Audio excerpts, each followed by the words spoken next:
The first here on Supremacy Stakes Day. And the gates are back. They're off and they're racing as well. And 6-inch Heels was actually the first to hit the ground, but headed immediately by Swansea. Prize Recruit was away nicely.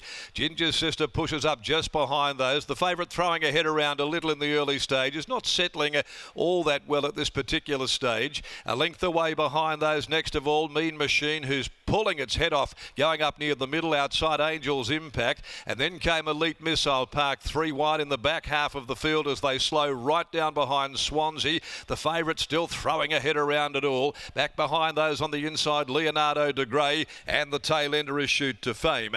At the 700 mark, it's been a bit muddlingly run. Swansea responsible for that topsy-turvy speed, leading the way. Neck Arched is Prick. Prize Recruit running second. Over on the inside, third, Angel's Impact, and now FIORE's off and going here, just trying to get a bit of flow into the race with this odds-on favourite. 6-inch Heel, she's around the outside of those. Mean Machine trying to be bustled along to hold the back of 6-inch Heels. Elite Missile right back in the field. Ginger's Sister, Shoot to Fame, Leonardo de Grey into the straight. Swansea with a kick. 6-inch Heels though with quality and class. Quickly put pay to it at the 150. Raced up 6-inch Heels from Swansea. Kicks a length and a half in front. Angel's Impact running on Elite Missile, but the favourite's home. No real dangers late. 6-inch Heels makes it a hat-trick. One from Swansea, Angel's Impact. Elite Missile had too much to do from back in the field. In behind them, the stable mate Shoot to Fame, Mean Machine, a gap, Ginger's Sister, Leonardo de Grey, and Prize Recruit pulled up abruptly there and finished back a conspicuous last.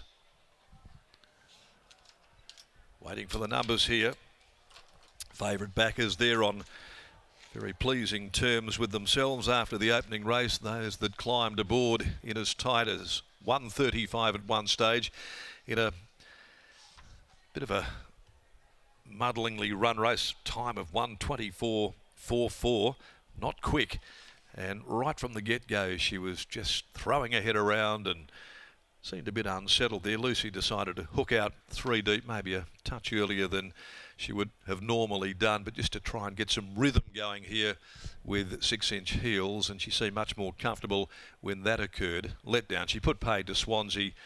Her class, her quality shining through there. Swansea was able to dictate the tempo of the race, but no match, of course, for 6-inch Heels, who wins by a length and 3/4.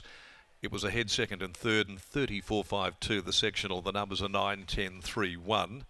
Swansea holding second. Angel's Impact first up at big odds, running third.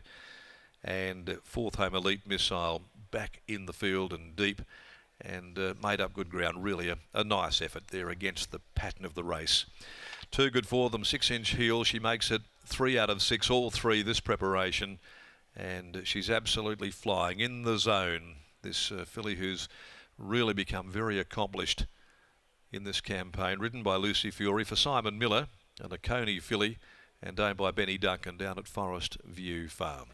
Second placing going the way here of Swansea, who's continued to hold good form. This filly by I'm All the Talk from Duck Duck Goose, Lactar Romilly for Merrill Haley, and Angel's Impact returning since the Placid Arc on the Belgravia, and a nice enough run as well. Braden Garth for Mick Santich by I'm All the Talk, also out of Angel Sky.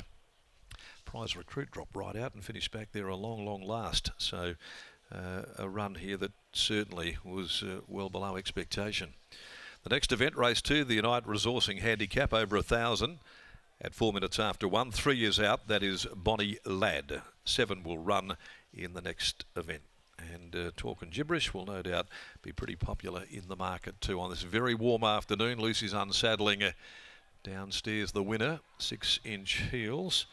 And we're going to go down to Lockie. He's back at our central broadcast area on track at the moment as they go to the back parade ring. And it was a comfortable victory at the very finish, but she just had probably the tempo against her and maybe just not comfortable at all with that pace this afternoon, the way she raced, but she was still far too good for them, Locke. Exactly right, Darren. I don't think too many runners would have been comfortable with the tempo that was set out in front, but Scotty, 6-inch heel, she was the class in the race, and she's ticked the 1400 metre box as well, and it looks like her winning ways won't be stopping anytime soon. No, and she did plenty wrong there, but probably not because she was untractable, because the speed was so muddling out there. Swansea was able to cross and find the front, and then you could see that they were just going slower and slower, and you could see she wasn't the only one. It was a nightmare of a ride for Clint Johnston-Porter on Mean Machine. He had his head pointed to the sky for the majority of that race. They were just going so slow, so Lucy made the right decision just to pull out and around the heels of Prized Recruit, who was the first horse beaten, just allow her to slide up into the race. Look, there's going to be runs back there, like the run of the fourth horse, Elite Missile, under 60 kilos from near on last in a muddlingly run race. He loses no admirers off that, but the story of the race was likely to always be 6-inch heels, and so for favourite backers, they're off to a good start. 3 from 3, this preparation, 6-inch heels. She takes out the first at Ascot, and on the other side of the break, we'll have a look at the newest Quokka contender in the Kiwi Crescetti.